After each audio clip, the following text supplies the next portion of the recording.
কুলাঙ্গারকে যদি তারা বিচারের আওতায় না আনে, তাম বিশ্ব থেকে মুসলমানরা ছুটে এসে কিন্তু সেই কুলাঙ্গারের বিচার নিজের হাতে করে নেবে। ঠিক কিনা জোরে বলেন? আল্লাহু আকবার। ইসলামের শত্রুরা হুঁশিয়ার সাবধান, নবীজি শত্রুরা হুঁশিয়ার সাবধান। আসসালামু আলাইকুম ওয়া রাহমাতুল্লাহি ওয়া বারাকাতুহু। ভারতের মুম্বাই থেকে আমরা যে জিনিসটি দেখতে পেয়েছি যে আমাদের বিশ্বনবীকে নিয়ে এক পুরোহিত রামগিরি মহারাজ এই ব্যক্তি কটাক্ষ করেছে। ইতিমধ্যেই আমরা দেখতে পেয়েছি ভারতের সর্বস্তরের জনগণ, সাধারণ মুসলিমরা তারা কিন্তু রাস্তায় বেরিয়ে এসেছে। আমরা বাংলাদেশ থেকে তাদের পাশে সমর্থন জানাচ্ছি, কারণ আমাদের নবী সম্পর্কে কটাক্ষ করে কথা বলবে আর মুসলমানরা ঘরে বসে থাকবে, এটা হতে পারে না। ঠিক কিনা জোরে বলেন? আমরা প্রত্যেক মুসলমানের প্রাণের দাবি, আমরা যাকে আমাদের জীবনের থেকে বেশি ভালোবাসি সে হলো আমাদের নবী। সেই নবীকে নিয়ে এই কুলাঙ্গার কথা বলেছে এবং আমরা এটাও দেখতে পেয়েছি সেই রাজ্যের একজন মন্ত্রী সেই কথার সমর্থন জানিয়েছে এবং সে বলেছে প্রয়োজনে সে মুসলমানদেরকে মসজিদে এসে আক্রমণ করবে। কত বড় কথা! আজকে দেখেন মুসলমানরা সভ্য সম্প্রদায় এবং তারা ভদ্রতার পরিচয় দেয়, যার কারণে তারা এই দুর্বলতার সুযোগ নিয়ে আজকে তারা বিভিন্ন ধরনের নানা ধরনের ধামকি দিয়ে যাচ্ছে। আমরা দেখতে পাচ্ছি ভারতের ভেতরে শুধু আজ নয়, এর পূর্বেও বারংবার একের পর এক মহানবীকে নিয়ে তারা কটাক্ষ করেছে, কিন্তু আজও পর্যন্ত তারা একটাকেও বিচারের আওতায় আনে নাই। আমরা মুসলমানরা সতর্ক করতে চাই, যদি তারা এই দ্বারা অব্যাহত রাখে, তারা যদি এখনো এই অবমাননার প্রতিবাদে তারা যদি এই লোককে কুলাঙ্গারকে যদি তারা বিচারের আওতায় না আনে, তাম বিশ্ব থেকে মুসলমানরা ছুটে এসে কিন্তু সেই কুলাঙ্গারের বিচার নিজের হাতে করে নেবে। ঠিক কিনা জোরে বলেন?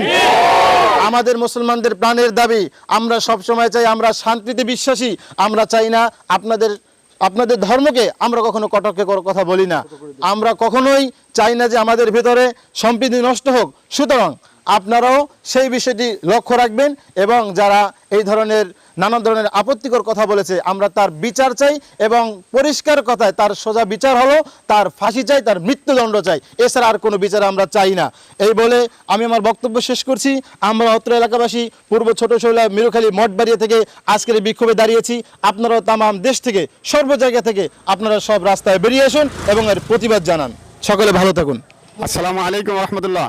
সম্মানিত উপস্থিতি, বিশ্ব মানবতার বিশ্বদূত রাসূলুল্লাহ সাল্লাল্লাহু আলাইহি সাল্লাম, যাকে আল্লাহ রাব্বুল আলামিন পবিত্র কোরআনে বলেছেন ওমা আরসালনাকা ইল্লা রাহমাতাল লিল আলামিন, সেই রাহমাতাল লিল আলামিন বিশ্বের রহমত স্বরূপ এসেছেন, তিনি মানবতার কল্যাণের জন্য এসেছেন। আজকাল ভারতের কুলাঙ্গাররা রাসূলুল্লাহ সাল্লাল্লাহু আলাইহি সাল্লামকে কটাক্ষ করে কথা বলেছে এবং তার বিরুদ্ধে বিষোদ্গার ছড়াচ্ছে। আমরা এর তীব্র প্রতিবাদ জানাই এবং ওই কুলাঙ্গারকে দ্রুততার সাথে খুব দ্রুত গ্রেপ্তার করে ওকে আইনের আওতায় এনে শাস্তি বিধান করা হোক, এই দাবি আমরা এই বাংলাদেশের প্রান্ত থেকে আমরা তুলছি এবং সকল মুসলমানদের প্রাণের দাবি এটা, যে কুলাঙ্গারকে যথাযথ শাস্তি দেওয়া হোক। ভারতকে আমি বিশ্বের মুসলমান রাষ্ট্রগুলির প্রতি আহ্বান জানাবো, ভারতকে সর্বদিক থেকে অর্থনৈতিক, বাণিজ্যিক সর্বদিক থেকে তাদেরকে বয়কট করা হোক, এই আশাবাদ ব্যক্ত করে আমি আমার বক্তব্য শেষ করছি। আসসালামু আলাইকুম রহমতুল্লাহ। আসসালামু আলাইকুম। আমরা মুসলমান, আমাদের ধর্ম ইসলাম, শান্তির ধর্ম। এই শান্তির ধর্মের উপরে যারা আঘাত করে, বারবার এই ভারতীয় হিন্দুরা আমাদের মহানবী হযরত মুহাম্মদ সাল্লাল্লাহু আলাইহি সাল্লামের কে নিয়ে বিভিন্ন কটূক্তি করে, এই কটূক্তির আমরা বিচার চাই। এই বিচারে যারা করতেছে তারা বারবার করে এভাবেই পার পেয়ে যাইতেছে।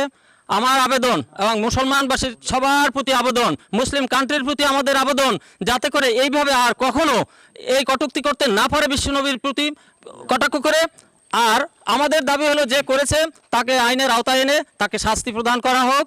আর সারা মুসলিমবাসীর কাছে আবার আবেদন এবং সারা মুসলমান রাষ্ট্রের কাছে আবেদন, ভারতীয় সমস্ত জিনিস বয়কট করা হোক এবং ভারতকে এ ধরনের এর প্রতিবাদ এবং শাস্তি দেওয়ার জন্য সবাই আওয়াজ তুলুন, যাতে এ ধরনের আর কেহ কোনো দেশ থেকে মুহাম্মদ সাল্লাল্লাহু আলাইহি সাল্লামের বিরুদ্ধে কোনো কটূক্তি করতে না পারে।